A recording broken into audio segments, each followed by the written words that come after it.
General Flynn joins us. Mike Flynn. First off, General Flynn, we have you on two reasons. Number one, you served in Afghanistan for a long time. You know the situation with these folks better than anybody. But also, you were on Alex Jones' show the other day, did this thing on the color revolution here in the country that was a masterpiece. So let's do Afghanistan first.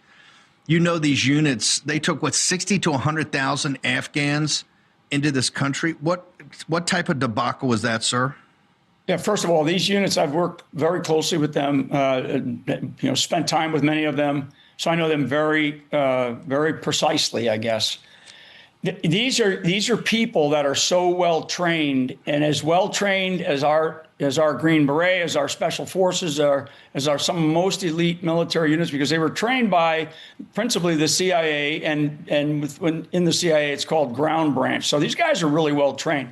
The fact that some of them, it looks like many of them, were brought over to the United States of America without handlers. So that bothers me, because I think that the CIA probably still has hands on many of these people. I would venture to say, and this is if I were Trump sitting in the Oval Office, I'd bring Ratcliffe in by the stack and swivel and say, hey, was this guy under control of the CIA?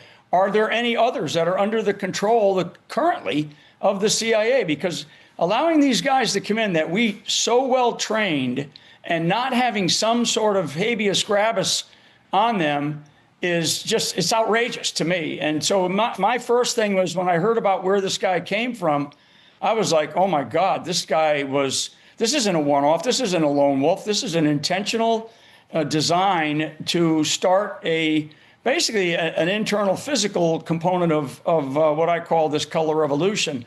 And this is just one among many that I think that we should expect to see. And again, back to the CIA and who these guys are inside of this country.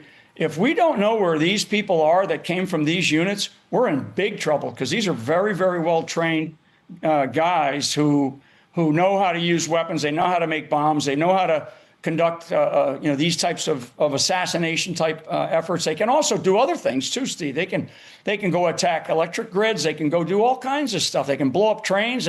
These guys are so well trained, and yet here we are with them in the United States of America. So I think that there's going to be more to come of this, and it breaks my heart to see that this poor soldier from West Virginia, this young lady from West Virginia, was killed tragically.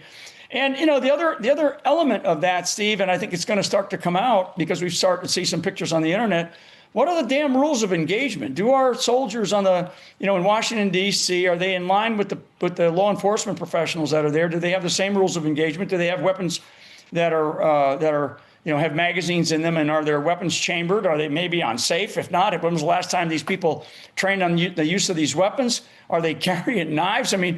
There's so many questions in what's called the line of duty investigation that's going to be done with this real tragic event that just happened the day before Thanksgiving.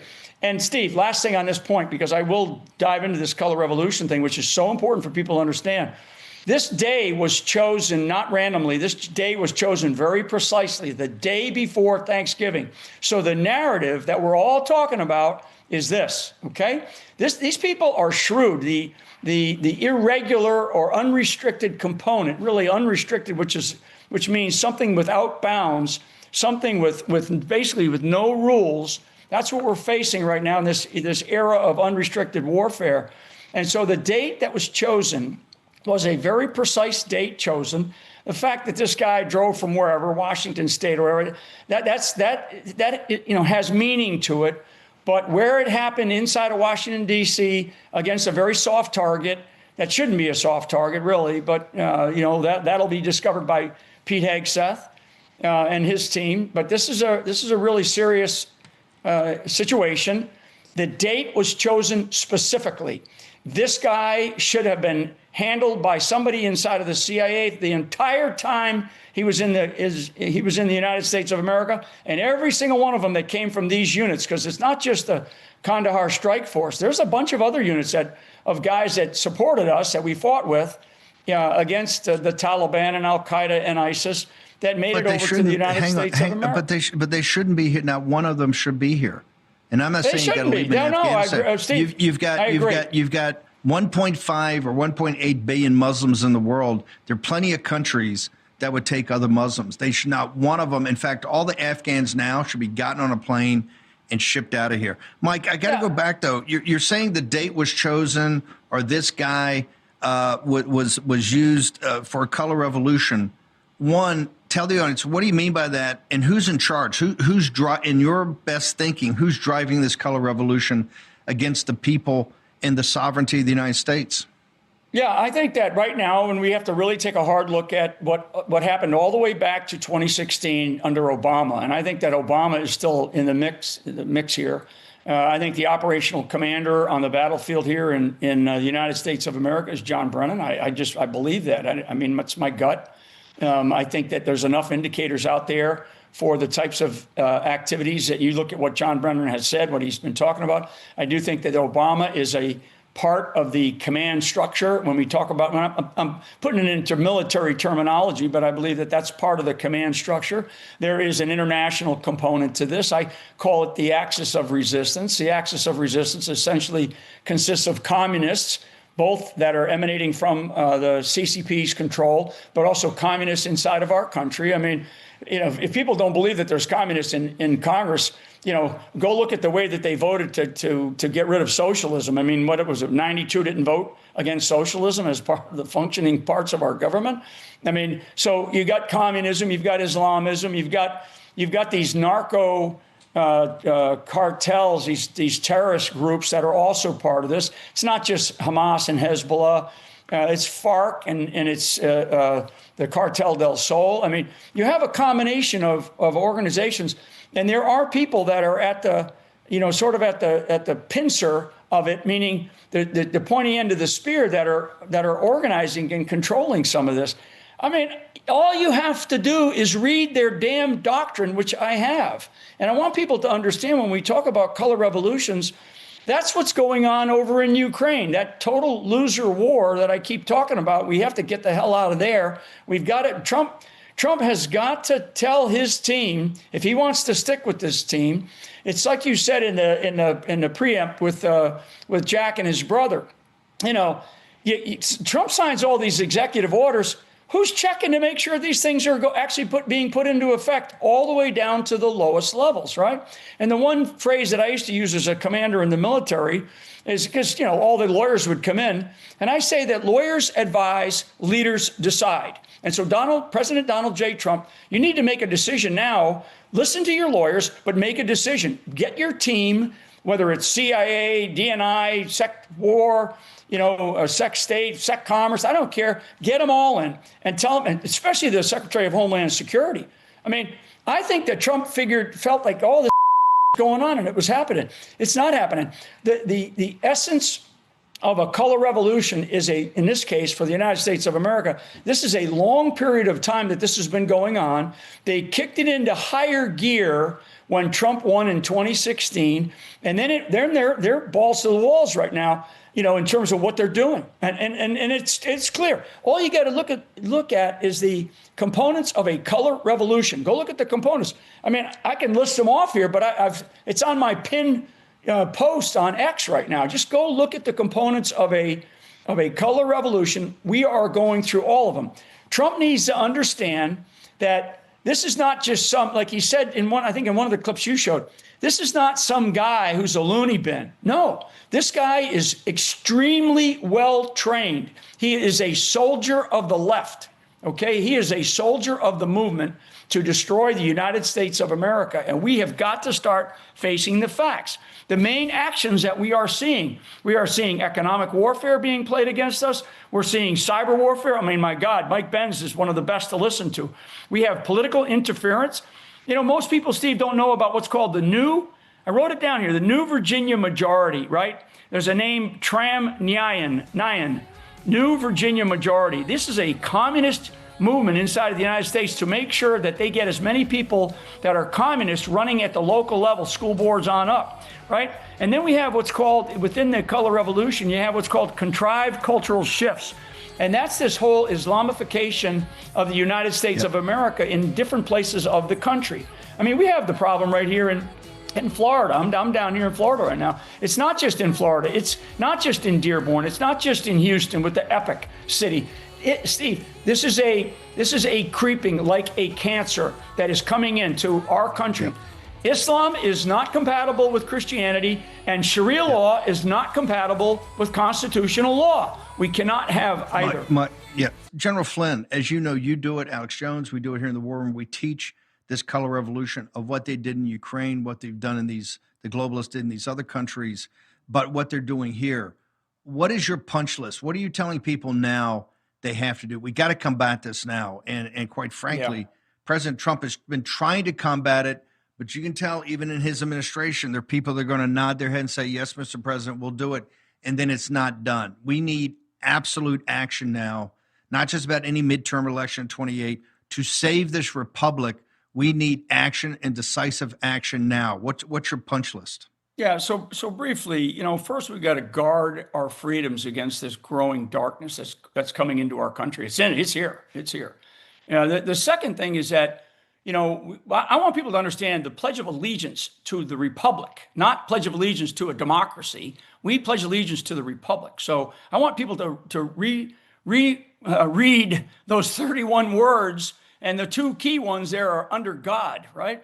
So kind of how do we fight back, right? How do we fight back? And I just, a couple of things here. One, don't rely on one man. And that one man is Donald J. Trump. Now he's got the burden of the world on his shoulders. And I would recommend to him that he needs to call his team in. I mean, now, not Monday morning after everybody's, had a couple of days break. None of us are taking a break. So get your team together now and let's figure out, are the executive orders that he's already signed being executed? And what other measures must be taken in order to stop this movement that's occurring across our country? That's number one for him. But we as Americans can't rely on one man.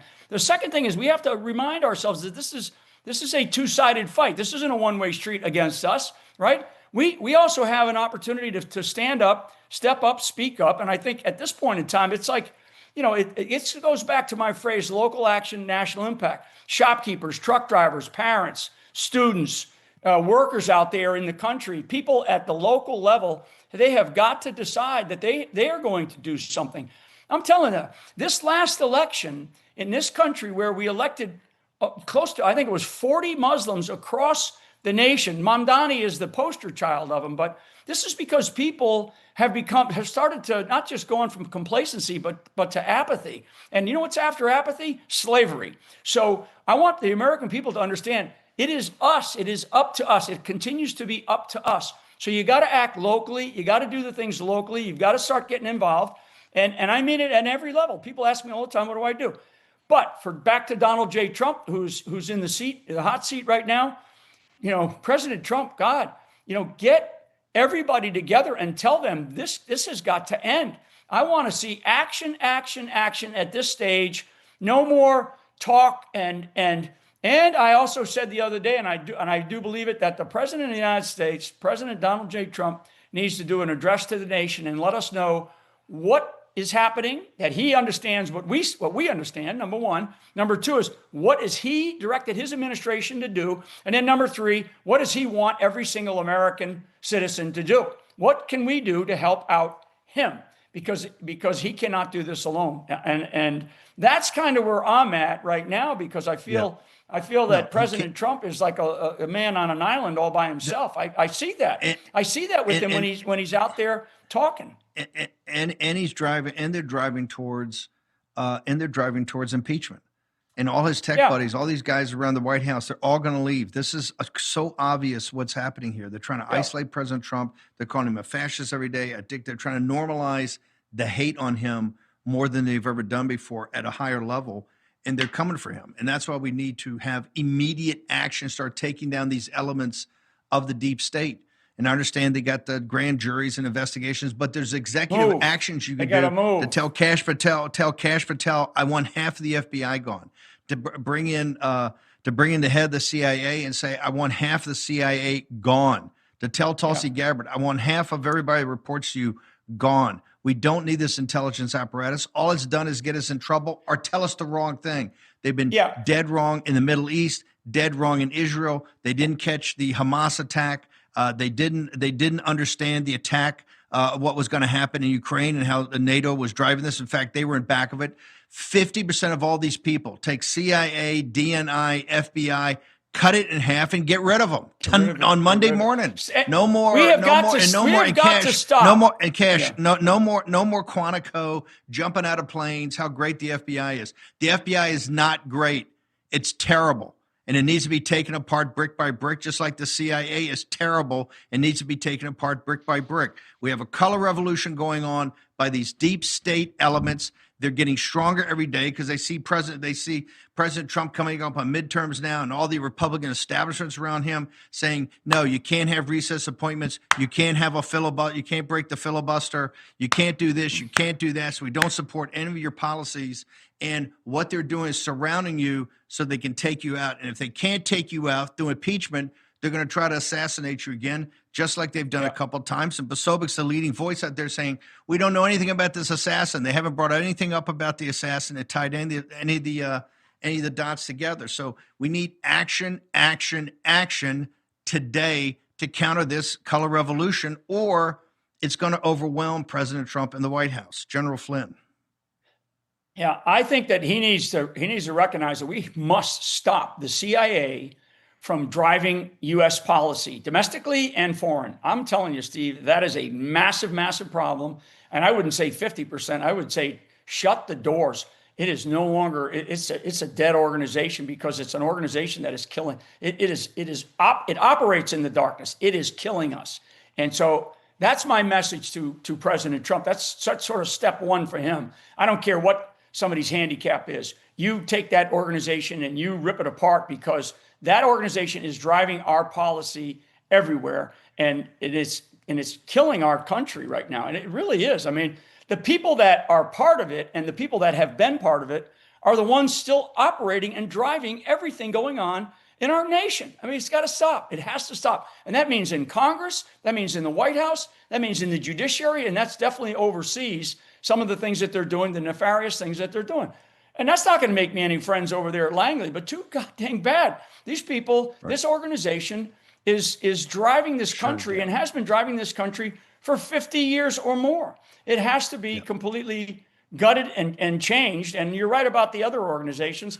You know, we got to quit playing games. This is a very serious time.